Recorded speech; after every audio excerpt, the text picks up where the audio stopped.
Good morning, friends, and welcome back to Starladder Season 10 EURU coverage. I'm Zyori in the studio, joined by Blaze, and we've got four good ones coming up for you guys today. First up, Team Teamerino Tinkerino versus Compass Gaming KPG. Blaze, my friend, how are you on this fine Saturday morning? Doing really well. Got a nice bit of rest. Got to watch some earlier streams of the SEA content, and then also got some ranked in. So feeling pretty pumped Ooh. for this game here. Some awesome teams, of course. Obviously, Compass Gaming hasn't really performed recently, and Team Tinker is the favorites, but it's a best of one. And if they can just pull through with a couple of their more interesting strats, I think there's a lot of potential for this game to be very interesting indeed. Yes, always interesting when you've got Team Tinker in the mix. We saw KPG the other day, and they looked okay. Obviously, they are one of the lower-seeded teams in the group stage here, so we'll see what they can do. Maybe they've got some crazy pocket strats up their sleeves, and already they're off to an interesting start. They will grab Bat Rider in their first picking couplet, but they do make the pass the first check when you're playing against Team Tinker, and that is, did you first or second ban Tinker? And they have achieved said goal. Yeah, that at the very least will limit some of their options, but still they've got three Radiant amazing core team players pick. with EGM transferring into the core role, and it's interesting how they kind of dynamically adjust how they're going to play it based on who wants to play what. We're still going to be seeing tried and true stuff like Bulba's Earthshaker. He's been performing very well on that, and he and Pycat are really working together pretty well. But it's going to be the IO, Dire Wisp, team pick. and Tiny that everybody's going to be having their eye on most likely in the duo mid lane. Yeah, probably. That's where we see it the most, but with the Death Prophet picked up, I guess they'll most likely safe lane the Death Prophet, throw the Tiny Wisp mid, rotate the Earthshaker a little bit, stack and pull in the jungle and do all that good stuff, and just pick up an offlaner here with their final pick.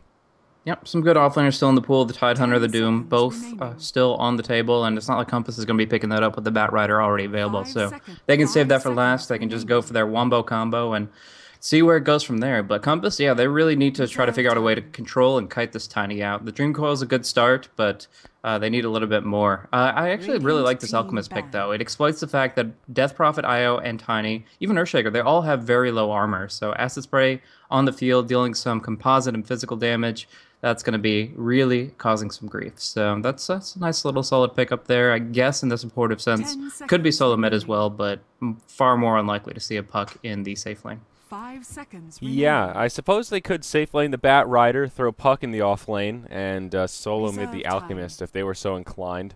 But stands to reason, I think he'll probably be slated for the support role alongside the Skywrath Mage. But we'll see with these final bans. Team Tinkerino here, we'll have to think about it a little bit, as the lanes for Compass not particularly obvious. Yep. So we'll see them go ahead and ban out heroes that can respond well to global initiation. They don't have to really worry about the disruptor here because the alchemist is more than likely support, so they can go ahead and take that off the table. But really, if they're looking for a carry that's very mobile and very active at responding to things, it's essentially anything that can dodge the relocate. If the Anti-Mage is something that they know Compass might pick up, and they have to take that off the field. But otherwise, just anything with mobility, a Weaver even could be of great frustration. Yeah, certainly. Weaver's one we haven't seen all too much recently, but he does work in certain niche lineups. Team Dire team Tinkerino will ban. ban out the Luna with their final choice, and I guess she could have worked okay here. Usually I think of her synergizing well with Radiant team heavy pick. pushing lineups that still need a carry, but still a pretty potent hero nonetheless. I guess on top of the acid spray, that does buff up her damage a fair amount, especially in those early skirmishes. Compass know what they want to ban, though, and of course that is the Nature's Prophet. The big hero that hasn't been picked or banned yet, though, Doombringer. Wow. Yeah, Doom, Tide, and Razor making it to fifth phase is pretty insane, and all of those are pretty awesome 10 pickups. Not, the Razor seconds is probably not remaining. what Team Taker wants to look for, but the Doom, the Tide, I would 5 almost seconds guarantee it for the remaining. offlane. Yeah, the Tide would work pretty darn well for Team Reserve Tinker here. time. They've already got a lot of AoE, and Ravage could be really nice setup to let Tiny get in position. And no, wow, they Interesting. go for the Nyx Assassin. Okay. Yeah. Dire team Bulba has pick. run a lot of Nyx Assassin in the past on Team Liquid, and it was actually one of the offlaners that he favored for an extended period of time. Now, obviously, he's support, so maybe he's just kind of passing the torch off to somebody else, giving them a couple tips and seeing what they can do with it. But In this sense, Nyx Assassin is a very potent hero, and it's definitely going to be the one they want to put in the offlane. You don't want Death Prophet or Tiny to be there. So Nyx will be an offlaner, a number 3 position, and he 10 should be able to seconds build up some remaining. good momentum behind him, just making sure he's in experience range, using the 5 enhanced seconds HP remaining. regen that you were talking about, and the fact that he's just so hard to kill off when he has a Stout Shield. He's also Reserve time. really good against Bat Rider. He's a hero that I dare say counters him just a little bit, mostly because of that Spike Carapace. Bat Rider puts down all that fire, and you pop your little Radiant's thing and just walk right into it, and it's pretty straightforward. Lifestealer, the final choice for Compass, so they will grab a hard carry, and they do have a couple delivery vehicles. They've got a Puck as well as a Bat Rider, and I guess even Alchemist isn't the worst carrier for a Nyx Assassin if he ends up grabbing a Blink Dagger. So they have plenty of heroes with those mobility tools to use that in Infest to great avail. Yeah, it's actually going to be interesting, the role transition here. We have been recently seeing EGM play a lot of core heroes for Team Tinker since he replaced Excalibur, but it's actually going to be Pycat here in the offlane Nyx. They're showing not only are they versatile and switching out who's going to be playing mid and carry positions in the core roles, but they're actually swapping in and out who's support and core, and that just shows endless potential for a team this early on. Yeah, certainly right about that. And it also keeps your opponents on their toes, and they don't really know who's going to be playing what, and it makes it harder to guess which lanes said heroes may end up in. It will begin with a 5-hero invade from KPG as they move into the Radiant jungle. They've got some wards at the ready here, and we'll see where they put them. So far, they haven't dropped anything down, and there we go. First one will block the pole camp here. And, they might find a Wisp. Arcane Bolt onto EGM. And the follow-up will be there. This could very well be the first blood. I think he's got the tether. Puck jaunts forward. Yep, there's the tether. You're right. Close call, but Wisp survives with just about 50 hit points to spare. Yeah. So they still did end up putting down this Observer Ward, blocking off the spawn, so we're not going to be seeing any advanced mid-pulling coming out of EGM, at least not from that camp, and I think it's a little too difficult to do with the Western hard spawn. It is technically possible, but it's even more unreliable. Yes. Yes, sir. Alrighty, so let's introduce some rosters here on the Radiant side. We have Team Tinker, and they are not stand-ins anymore. Well, I guess they're still technically stand-ins, but Bulba and Koikva both officially released from Liquid. And, well, now I guess that means Team Tinkerino is that much more official. It is Bulba down here in the bottom lane on the solo Death Prophet. In the jungle for now, it's EGM on the Wisp, and Sing Sing will be mid on the Tiny. There is that dire Observer Ward you were talking about, and EGM will walk right into it. Already, goddamn on the Alchemist, channels up the concoction, but unfortunately he will stun himself here as EGM walks back to safety. Bulba on the other support, the Earthshaker headed to the bottom lane, and that does leave us with an off-lane Pycat here. Yeah, unfortunately, EGM ended up using both his sentry wards on the Western camp, which wasn't blocked whatsoever. He just ended up got a body block for the 30-second spawn, and he assumed a ward was in place, but he's not going to see that those were 2 wasted sentries, and that is going to be essentially just a 1 pull that he's going to be able to utilize. Either way, it's still a good dueling composition. If he gets the early bottle out, you can just pressure the puck a lot more and not worry about the pulling, but it is a pretty core aspect of getting your early levels. Yes, it sure is. And he is leaving Sing Sing all by his lonesome here, who's doing all right out of the gate, 3-2 against the 3-2 puck, but now the EGM has joined the party. Jet will find himself struggling just a little bit more. But it is slow going for Tiny in the early stages. He'll just be sitting back and farming. Let's look at the Dire side. It is an off-lane Bat Rider played by Goric. We've talked about Jet in the mid lane, and that leaves them with a safe lane tri-lane here. Artez on the Lifestealer. He'll be supported by Goddamn's Alchemist, and we'll call him PSM here on the Skywrath Mage. Fee Solo Miko. Yep. So this is going to be pretty interesting as a transition in towards the mid game. It's going to be really about how well the Skywrath and the Alchemist gank before the Lifestealer hit 6, and then obviously how well he times his Infest movement after that point in time. The Bat Rider on the offlane is going to be trying to get his Blink Dagger extremely early on, but in this position, he has to be pretty cautious about how he moves because they actually do have some kill potential against him. You don't usually say that in the Earthshaker versus Bat Rider matchup, but if you add a Silence on top, that's going to be enough time where he's blocked by the Fisher that he actually still might go down. Yeah, and Pycat in the offlane here, just being irritating as he tries to leech some experience from this hard camp. He will get initiated upon, though, and Alchemist is charging up a stun. This could prove difficult for Pycat to survive from. He's already used his Spike Carapace now, and they will try to chase him down. Out comes the Acid Spray, and they just don't have the damage. The Nyx Assassin is too darn tanky, and he will survive the onslaught. Yeah, pretty big commitment for that. They're gonna clarity up on the Alchemist. Arte will miss a few last hits, but it will send Pycat back to base, and that means his Vendetta will be coming out a little bit later than the Batrider, who will get his lasso. Gorex here, just kind of playing games with Bulba. He knows he's only level 1. He wants to keep him that way, away from the jungle. But on mid lane, there's gonna be the Avalanche. There's gonna be some spirit damage, but Jet still will survive. Yes, sir.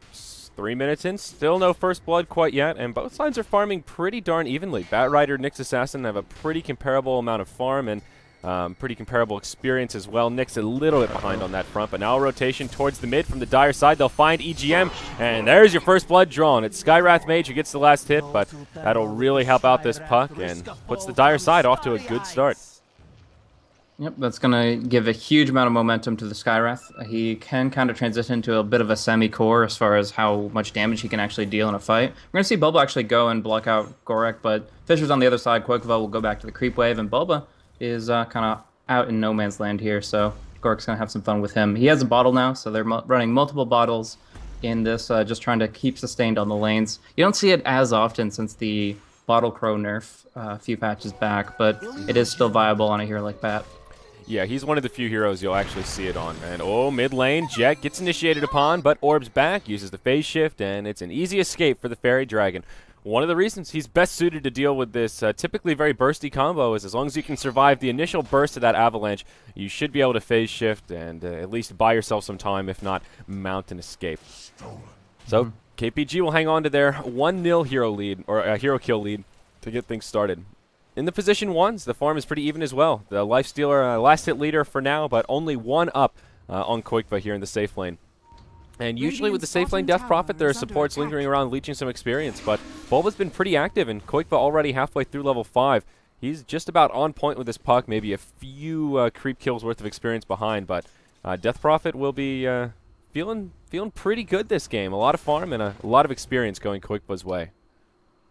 Yeah, but on the other hand, we do see that Gorek is going to be able to pick up some CS with, okay, actually puck going really low, and yeah, the orb's not going to be fast enough. They just get the full combo off there, and that was actually a really nice movement on behalf of Sing Sing there. So getting that very important kill and giving them some nice momentum in the lane. But yeah, the Batrider, he was forced back once. He'll TP back to the lane, but he has been really giving Bulba some grief. Every time Bulba goes for the pull camp, Batrider's right there. He steals up all the creeps, gets half the experience, and Bulba's no better for it. Now we do see him going in for maybe another Fisher block attempt, but it's going to be difficult with the Firefly. Yeah, this time he does have a Wisp nearby. They might just have the damage to bring him down. Wisp balls do a lot of damage, and it's enough. Quakeval finishes him off with a stray auto attack, and that will seal the deal for a dead Batrider. Quakeval is going for this delayed exorcism build, level 6, and that 6th point goes into Witchcraft. So won't be able to pressure the tower here. And might have been able to had he taken the ultimate, but he'll at least have some space to farm. Mid lane, Dream Coil comes out onto Sing Sing.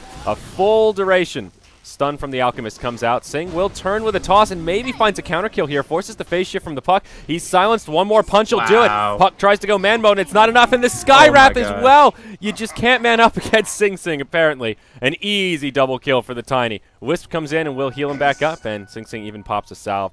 Talk about a 2-for-1. Or 2 for none, rather. Man, you don't mess with Tony, especially with his Ball of Light nearby. He goes in with the Tether bottle heal and just keeps Sing Sing alive just by the neck of his teeth. And we're going to see another concoction come through, maybe try to bring him down. Jet does have an orb available, but I don't think it's enough. We still have EGM nearby. They would have to dive so deep to get this kill, and even then, not going to happen. He's just got a little bit too much HP, and Pycat rotates through.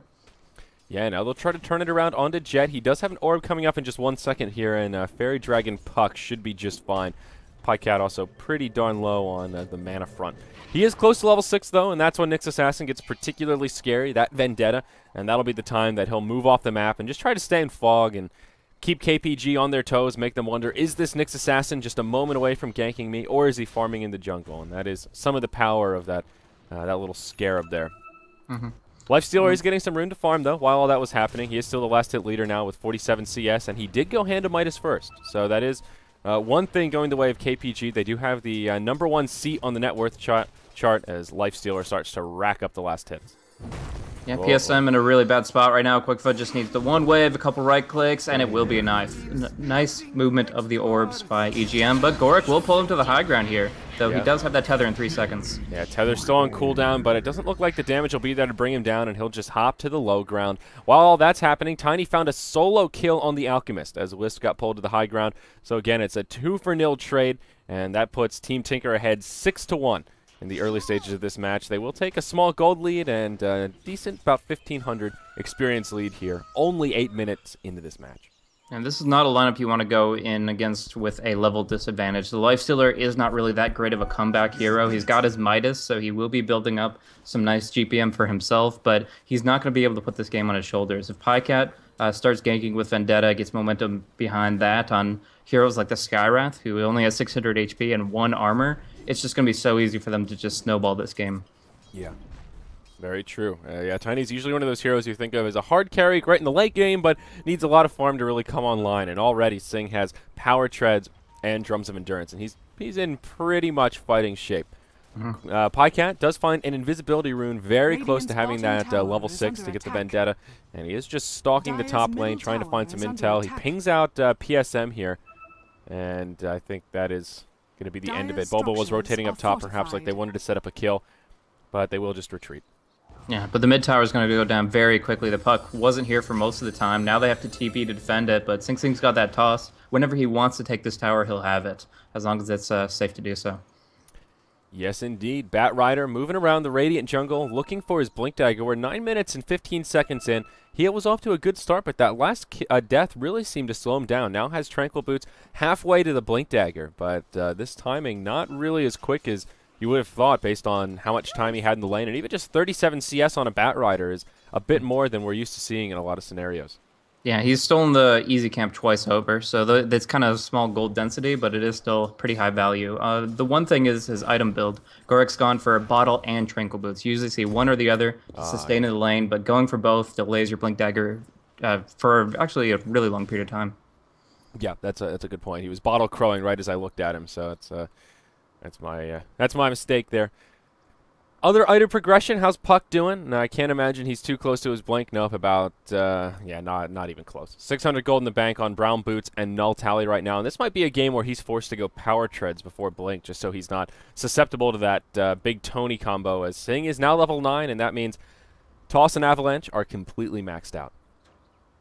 Yeah, kind of the assassination level kill potential where you can just go in, and if you're actually in close proximity, it's 100-0 for most of these heroes. I think the Lifestealer would survive, but the Alchemist would be even hard-pressed to pull his way out of that one. So then we'll get the unpause going through. We'll see this continue, but with the next rune spawn, I believe EGM and Sing Sing are going to go for either a relocate gank or a tower kill within like 30 seconds.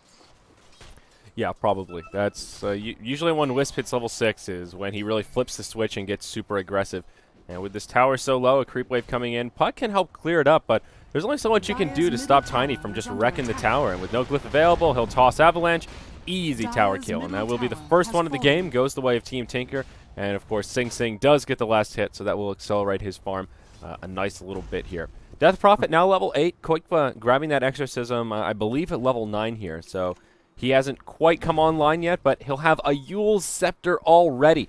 Phase Boots, Magic Wand, right into Yule's, and at the 11-minute mark, he'll hit level 9, and he will really be in fighting shape.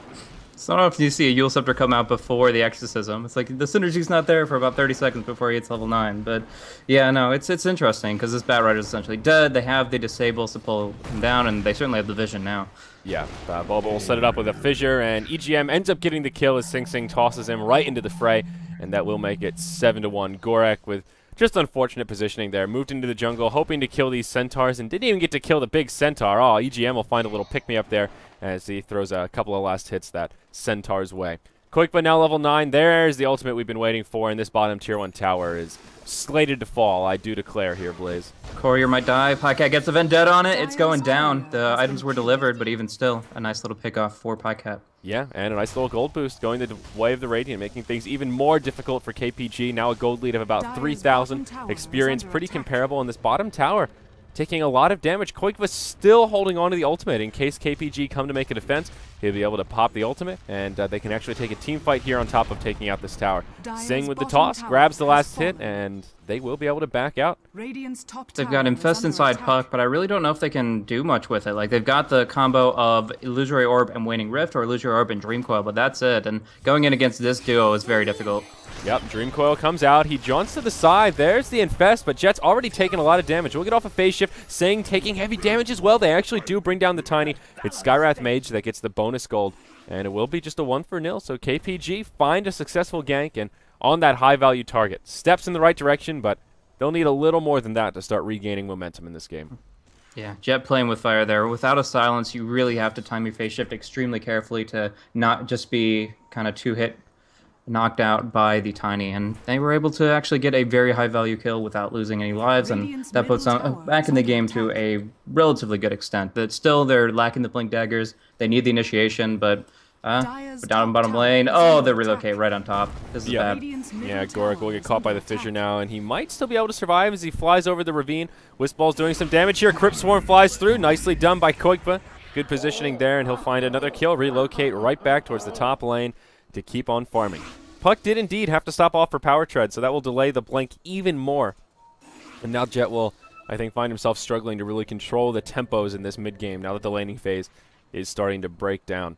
Lifestealer farming pretty effectively here. Now has phase boots and 2,300 gold. We'll see what he wants to pick up. It looks like it will be an armlet as he grabs that Helm of Iron Will. Yep, so EGM picking up a haste rune as well. He's got a lot of mana to work with. They're going to clear out is that a triple stack coming up for them? Yes, Satyr Centaurs. They've gotten a lot of gold value out of this jungle, and they're even going to find the one in the east. If they combo this down and KPG don't stop it, like, it almost feels like game over right there. There's just too much gold flowing the way of Team Tinker, and it's being taken right out of KPG's hands. Yeah, these are the stacks that KPG have worked hard to secure some extra farm for the Bat Rider as well as the Nakes, and now not only do they not get it, but it's Team Tinker that gets all that bonus gold. Bulba will be in an unfortunate scenario here. Takes a stun, but in comes Koikba to help keep his buddy alive. They'll be able to... Oh, Nyx brings down the Bat Rider off to the side here. Bulba may still fall. A nice fissure will zone out the Skywrath Mage, and that will keep him alive with just a few hit points to spare. Skywrath caught in this awkward position. In comes Koikba and just destroys him with the Ghosts. And it will end up being a 2-0 across the map. Bat Rider as well as the Skywrath Mage. Now, goddamn, he gets scouted out. Koikba looking for a Crypt Swarm. Can't find it. Round the side. Toss in the EGM. Pycat ready with a few auto attacks. Puck's here. Dream Coil. And the Waning Rift will be enough to bring down the IO, but it's going to cost him a lot. No Blink Dagger means no escape. And Puck will fall for his aggression. Now this top tier 1 tower will definitely go down, and Team Tinker will find themselves on the end of a successful skirmish. Yeah, they're like getting okay kills, but they're just losing too much in exchange for it. Like, they're getting 400 gold bounties, but they're losing towers. They're losing several heroes at a time. The only one that hasn't died yet is the Lifestealer there, just losing so much already and across the board for the remainder of the teams. And we see now the Blink Dagger coming after Pycat. This is a off-lane Nyx Assassin that in 15 minutes time has accumulated Arcane's Poor Man's Shield and Blink Dagger. Pretty insane. Yeah, now Bat Rider will find himself in a sticky situation. Relocate on the way in. There it is. And Gorik, well, we'll see you later, buddy. Earthshaker comes in and snipes the last hit. It's not the Tiny that comes. It is indeed the Earthshaker. Mobility there nonetheless. Meanwhile, in the mid lane, Sing Sing, he's picked up the big branch. He'll go in onto the Lifestealer. He does have his armlet. Nice toggling, and I'm not sure Sing Sing can win this battle straight up. EGM comes in, tethers forward, and now Sing Sing ready to fight. Bulba blocks out the Lifestealer. Even an Echo Slam used to bring him down, and it will be enough. Now PSM in some trouble. He'll get branched down by the Tiny, and it will be a 2-0 in the mid lane. Really a 3-0 across the map, if you want to count that Bat Rider that started the whole thing off. KPG just getting picked apart by the superior mobility of Team Tinker. Yeah, most definitely. And in this position, like, you see KPG picked up a very defensive draft. They have heroes that can just rage TP or orb jaunt away from relocates, but they're still getting picked off left and right. And the big thing is the lack of the Blink Daggers. And at this point, we might see that only one of the 5 actually picks up a Blink Dagger the entire game, because they're just so much on the back foot. And there's so much momentum behind Team Tinker. As well, I really like the fact that EGM keeps on relocating in Bulba rather than Sing Sing. Sing Sing gets to just continue to free farm away, kill off all the creeps he so desires, and there's no disruption in his farm by them just bringing in Bulba for the kills. And tier 2 tower in the mid lane falls. Tier 2 in the bottom lane falls as Koikba pops his ultimate. And Koikba's actually damn close to a Bloodstone here. 17 minutes into this game, we're looking at FaZe Yule's Bloodstone. That is pretty insane. Goddamn, he'll be saying his name aloud as he gets picked off once more. Bulba sets it up with that long-range fissure, and nothing the underfarmed Alchemist can do. He's just now level 6. Oh, he hasn't even known a chemical rage in this short game. Yeah. Like, they have a lot of smart picks, but they just weren't able to execute in the early game and deal with the threat of the Wisp Tiny, and even the Death Prophet kind of got out of control on the safe lane. Like, Koikova's farm was just absolutely insane. Every CS you could possibly get. The tower early, even without Exorcism, and yeah, he's already got essentially a Bloodstone. As far as the draft goes, like they do have great responses to what we've seen so far from Relocate, but they haven't really executed on them. They could be charging up Concoction, waiting to hit it on 2 right when Wisp Tiny come through. They could be just avoiding things with the Lifestealer, with the Puck, and with the Bat, but it's just so far, it's been them not being prepared for TT just asserting dominance over the map, and they seem to have a good game idea long term, but right now it's just they're not even going to reach 20 minutes. Yeah, and down bottom, Relocate on the Jet. Fissure will set it up, and without a Blink Dagger, there's just nothing this puck can do. Sure, he can phase shift and try and throw an orb to jaunt to, but it ends up just being an easy kill, and they will just get relocated back towards the top lane. They're ready to fight it. Mystic Flare comes down. EGM will fall. Sing Sing still silenced. We'll just try to TP home. Doesn't make it, but actually kind of a close call as the tanky Tony does take a tumble. Gorak in the bottom lane, bumps into Koikva as well as Bulba. Doing some damage here, but Koikva's ready to fight. Bulba has a Fissure up in just a couple of seconds. Blinks over the tree line. There is an Echo Slam. Pycat coming in, and this should be the end of the Bat Rider. They have a Yules to set it off. His Firefly expires, and yeah, they'll just chop him down. Pycat doing the bulk of the damage there with the Vendetta, but Koikva does secure the kill. And that top lane was kind of what I was talking about. They have good ways to respond. Mystic Flare isn't perfect because it does distribute the damage evenly, but even still, they have ways to deal with it. It's just that they are completely on the back foot. They finally got a Blink Dagger up on Bat Rider, and then it's like, so what? Is he going to Blink Lasso somebody that's with 3 teammates and somehow actually pull them out of position in a relevant way? I just don't see it. We're seeing the double. Is that the triple? Oh, no, he just keeps on selling and buying just to show it off. But Mask of Madness, Pycat, if he feels like it, he can buy whatever. Yes, indeed. And oh no, now he sells it and picks up a Midas. He can't decide what luxury item he wants here. Now buys a Vlad's. He just throwing him back and forth. They did miss Bulba actually getting picked off. My apologies, KPG. I know kills are few and far between. They will find one on EGM though, and he gets brought down in a 1v5 scenario. Not much the Lonely Wisp can do. So Tinker will get a little sloppy here, but they're still in pretty damn good shape. Plays about 15,000 gold, 10,000 experience in their favor. Yep.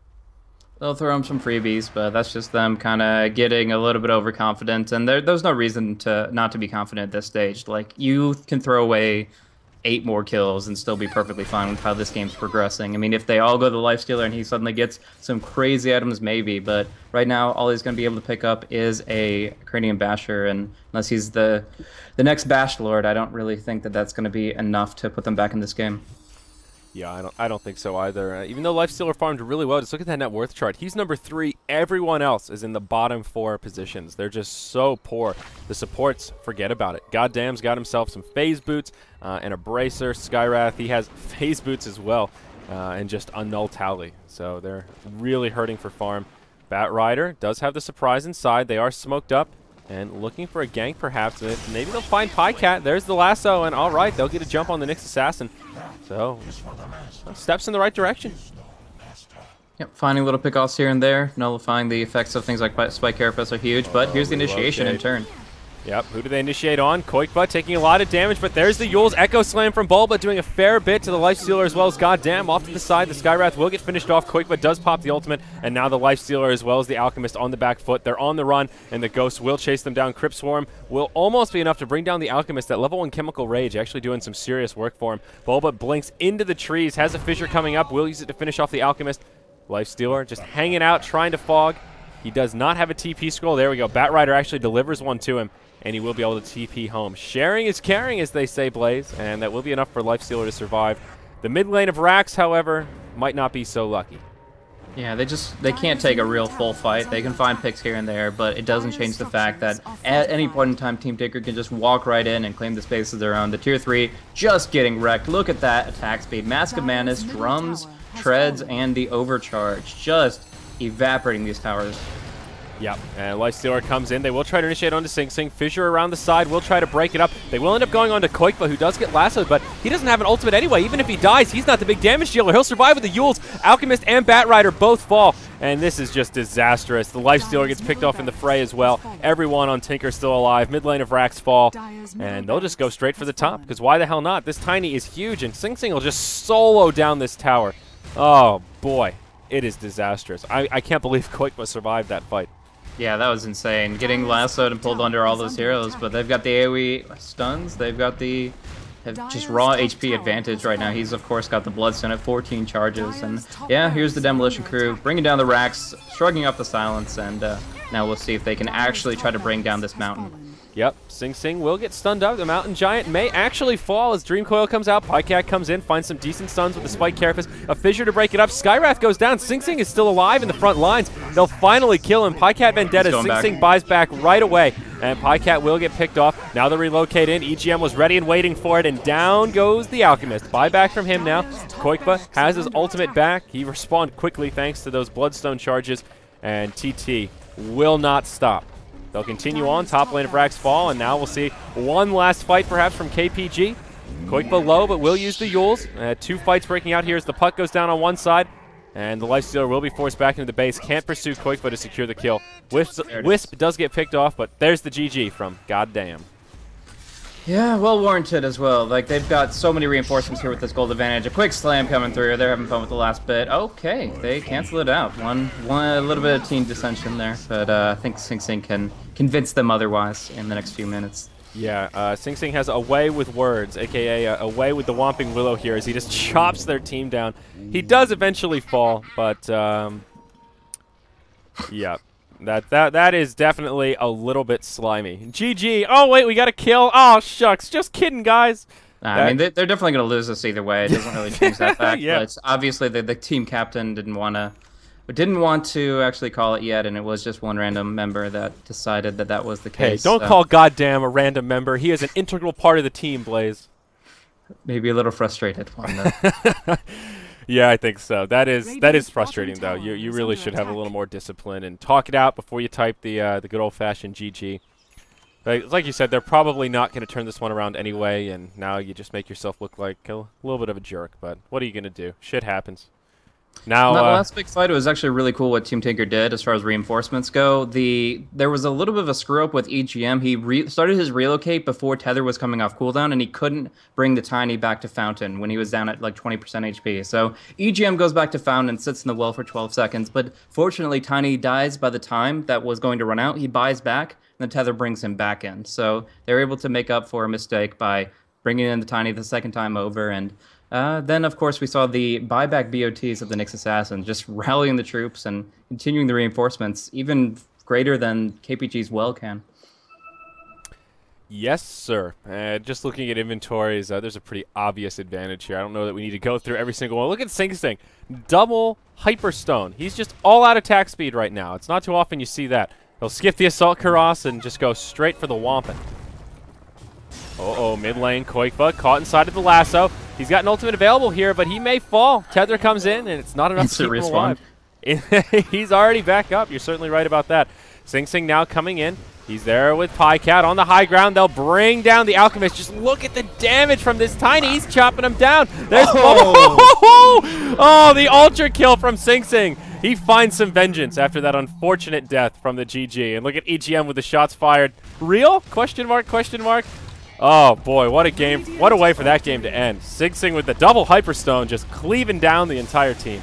Yeah, Sing Sing really has a penchant for those one-hit multi-kills. I remember him having an anti-mage game. He was standing in for, I can't remember who, maybe Alliance, and they had a Magnus. They got this beautiful RP, and he literally, within 2 seconds flat, evaporated the entire team for a rampage. And that'll always stay within my memory, but maybe this one-hit triple for a full ultra, that definitely is right up there with it. So nice little game from Team Marino, Tinkerino, and certainly deserving the win. Yeah, absolutely. I don't think there's too much else to say about that game in the way of analysis. A dominant performance as the underdogs did fall. That will be our first game of the day, guys. We've got 3 more coming up, but it will be a long break because that was a pretty quick game and we didn't start on time. Up next will be Secret versus Cleave, and then following that we get into the Na'Vi matches. Na'Vi versus KPG, and then it will be Na'Vi versus Cleave to get things finished off for the day. So we'll have a break. Thank you for joining us here for Starladder Season 10 EU coverage. Of course, the ticket is available in the store, $10. $9.99. You can pick it up, contribute to the prize pool, get the awesome Tony set. Sing Sing wasn't using it there, but it's still an awesome looking set. And, of course, it is included in the bundle. We'll be back after this break, guys. Stay with us because plenty more Dota is coming your way.